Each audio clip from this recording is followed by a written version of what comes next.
Hello friends. तो आज हम लोग अपने इस मॉडर्न हिस्ट्री के वीडियो में आपका स्वागत करते हैं। और आज हम लोग यहीं से शुरुआत कर रहे हैं जहाँ पे हम लोग ख़त्म किए थे। हम लोग यहाँ तक कंप्लीट अपना कर लिए थे और हम अब इससे आगे थोड़ा सा बढ़ने की कोशिश करते हैं, राइट। तो हम लोग बात कर रहे थे इंडियन नेशनल कांग्रेस की, और इसमें हम लोग बात कर रहे थे कि पहली जो इंडियन नेशनल कांग्रेस की जो इस्टेब्लिशमेंट हुई थी वो 1885 में हुई थी, और इसे इस्टेब्लिश किया था एलन ऑक्टेवियन ह्यूम ने। ठीक है, ये जो था ये 1857 का जो रिवॉल्ट हुआ था, विद्रोह हुआ था, उस टाइम पे ये इटावा का कलेक्टर हुआ करता था। लाला लाजपत राय ने कहा है कांग्रेस के बारे में कि Congress was the creation of viceroy Lord Dufferin, यानी कि कांग्रेस जो है वाइसराय लॉर्ड डफरिन की रचना है। पहले इसका जो नाम था वो इंडियन नेशनल यूनियन के तौर पे था, और बाद में इसका नाम कांग्रेस बदल गया था। इसमें मैंने ये भी बताया था कि आपको 28 दिसंबर 1885 को गोकुलदास तेजपाल संस्कृत कॉलेज में, जो कि बॉम्बे में है, यहाँ पे पहला सत्र हुआ था कांग्रेस का। और फिर उसके बाद हम लोग ये भी बताए थे कि कौन कौन से लोग पहले बार में कहाँ यूपी से कौन कौन रिप्रेजेंट किए थे। जैसे गंगा प्रसाद हो गए, गंगा प्रसाद वर्मा, प्राणनाथ पंडित हो गए, मुंशी ज्वाला प्रसाद हो गए, जानकीनाथ घोषाल हो गए, रामकली चौधरी, बाबू जमुना दास और बाबू शिव प्रसाद चौधरी। ये सब जो लोग थे वो यूपी से ही बिलोंग करते थे। ठीक है, फिर इसके बाद हमने ये भी बताया था कि दूसरे सेशन में 74 लोग आए थे। आज हम लोग बात कर रहे हैं थर्ड सेशन, जो कि मद्रास में हुआ था।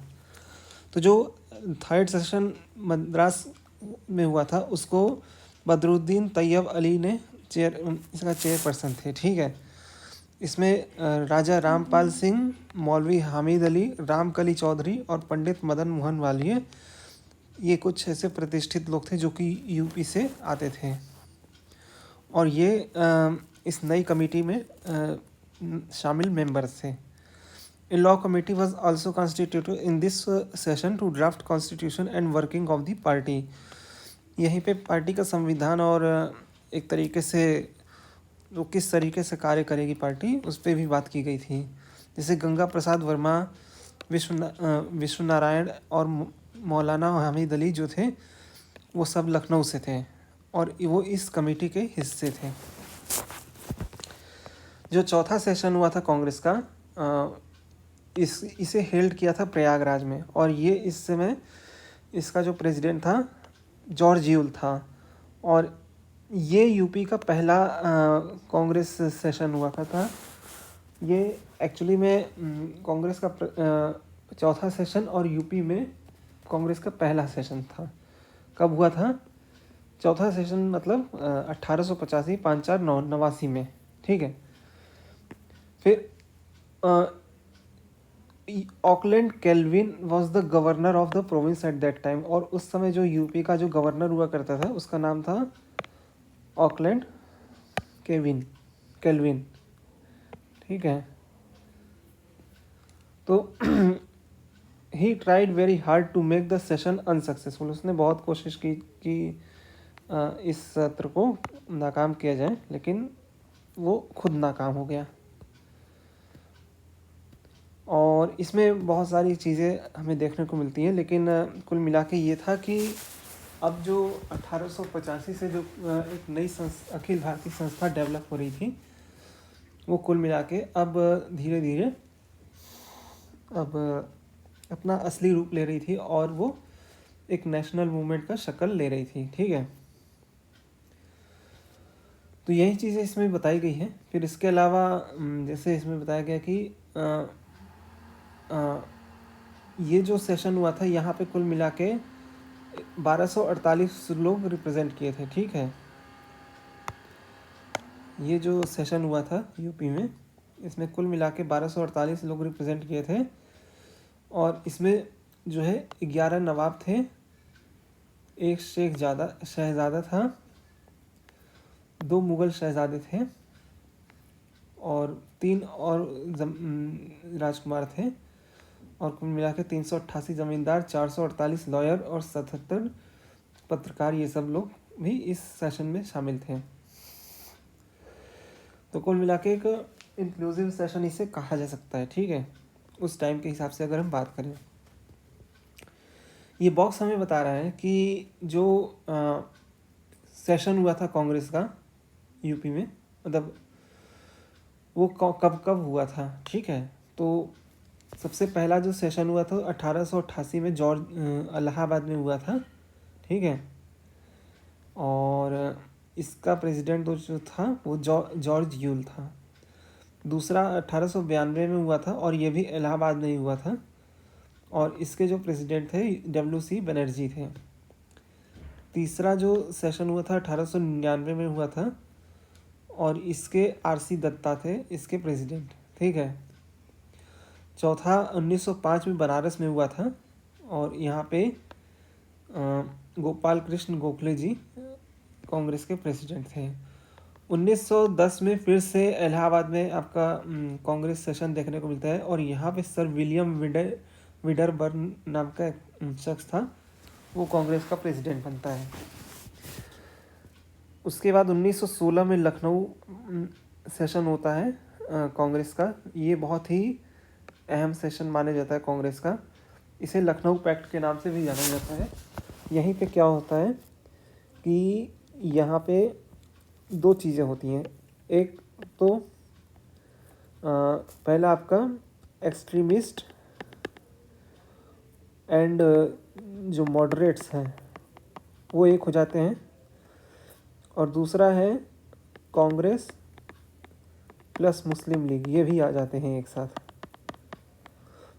तो ये दोनों चीज़ें हमें एक साथ यहीं पे देखने को मिलती है, और यहीं से आगे की जो प्लानिंग चलती है कि कैसे अब मतलब नॉन कोऑपरेशन मूवमेंट कैसे होगा, तो उसकी प्लानिंग यहीं से चलती है। फिर कानपुर में 1925 में कांग्रेस का अधिवेशन होता है। यहाँ पे श्रीमती सरोजिनी नायडू इसको लीड करती हैं।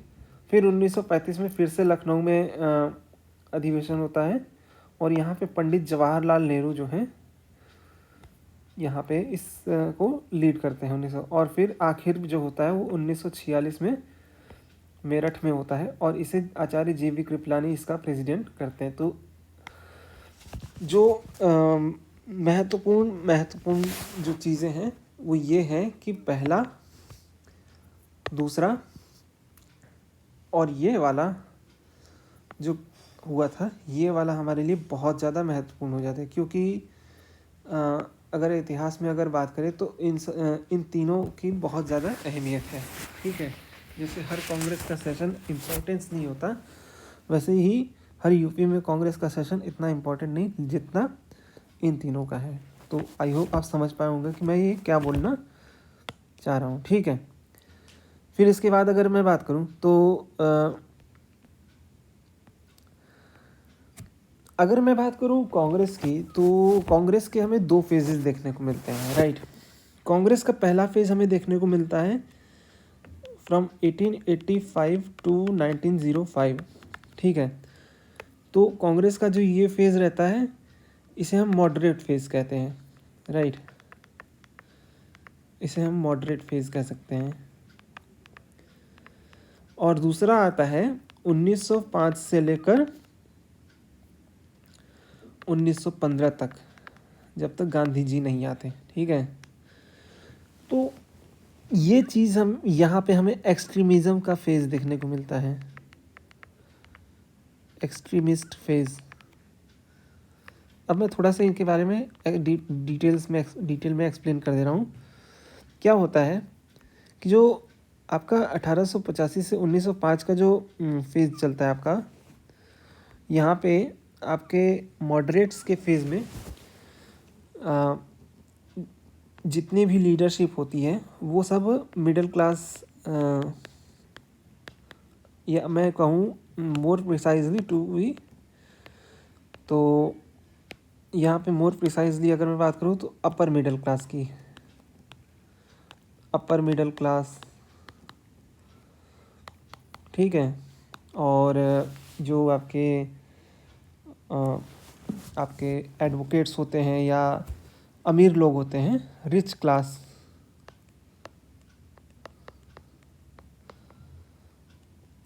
या अरिस्टोक्रेट क्लास, तो यहाँ पे हमें इनका लीडरशिप हमें ज़्यादा देखने को मिलता है। अब इससे क्या होता है कि इससे जो है यहाँ पे एक तरीके से आप समझ सकते हैं कि इनके इंटरेस्ट की बात की जाएगी और जो आम लोग हैं उनके इंटरेस्ट को एक तरह से इतना ज़्यादा महत्व नहीं दिया जाएगा। फिर दूसरा फेज़ आता है जिसे हम कहते हैं एक्सट्रीमिस्ट फेज़। इसमें जो है हमें सबसे मेन चीज़ देखने को मिलती है यहाँ पे जो है, अब जन साधारण आने लगते हैं, मासेस आने लगते हैं, और जो अरिस्टोक्रेज या अमीर लोग रहते हैं उनका प्रभाव धीरे धीरे कम होने लगता है। तो यहाँ पे मासेस का जो प्रभाव है वो होने लगता है। ठीक, तीसरी चीज़ ये है कि मॉडरेट फेज़ में अगर मैं बात करूँ तो लीडरशिप की अगर बात करूँ तो मॉडरेट्स में आपको सबसे फेमस लीडर्स आपको देखने को मिलेंगे। यहाँ पे मैं लिख दे रहा हूँ मॉडरेट। एक्चुअली मैं इसको रब करके पूरा एक डिफरेंस बता ही दे रहा हूँ कि क्या क्या इनके बीच में डिफरेंस है। ठीक है, तो ये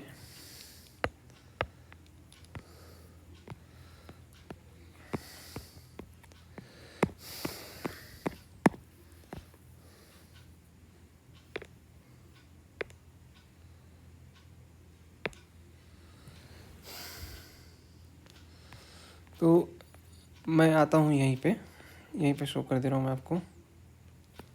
ठीक है, तो हमें जो है समझना होगा, ठीक है, इधर है मॉडरेट्स, इधर है आपके एक्सट्रीमिस्ट।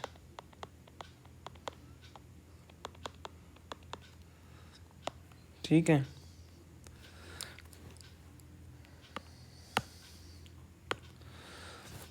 पहला पॉइंट ये आता है यहाँ पे कि मॉडरेट्स का टाइम फ्रेम 1885 से लेकर 1905 तक है। यहाँ पे 1905 से लेकर 15 तक आप मान सकते हैं। दूसरा है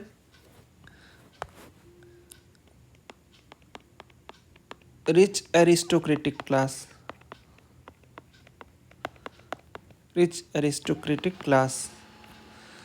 दूसरा यहाँ पे है मासेस। लीडरशिप की मैं बात करूँ तो गोपाल कृष्ण गोखले,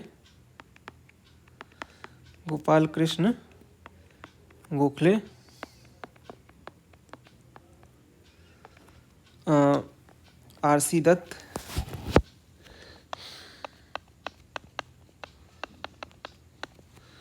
दादा भाई नौरोजी थे।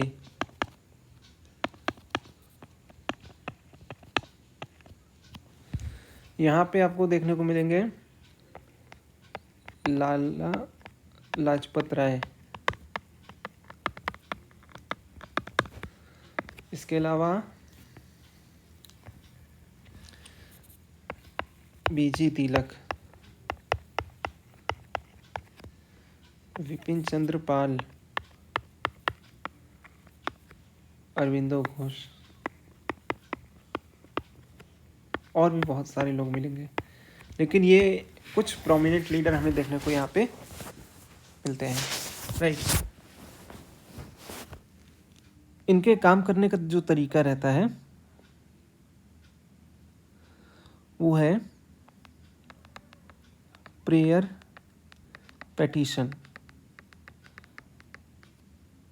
राइट,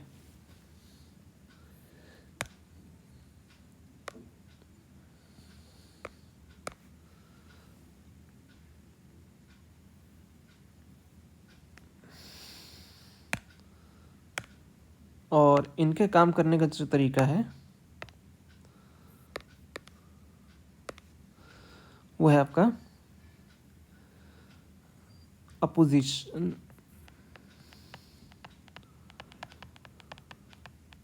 ठीक है, तो ये कुछ इनके मेन बेसिक डिफरेंसेस थे और ये बेसिकली डिपेंडेंट थे ऑन देयर आइडियोलॉजीज, राइट। तो कुल मिला के बात ये है कि अगर हम बात करें 1905 से या से, तो यहाँ से मॉडरेट्स का जो कहानी है वो बिल्कुल बदलने लगती है और यहाँ पे अब धीरे धीरे एक्सट्रीमिज़म का फेज़ शुरू होने लगता है। इन्हीं एक्सट्रीमिज़म के साथ कुछ लोग और जुड़ते हैं जिन्हें हम रिवोल्यूशनरीज कहते हैं, क्रांतिकारी। ठीक है,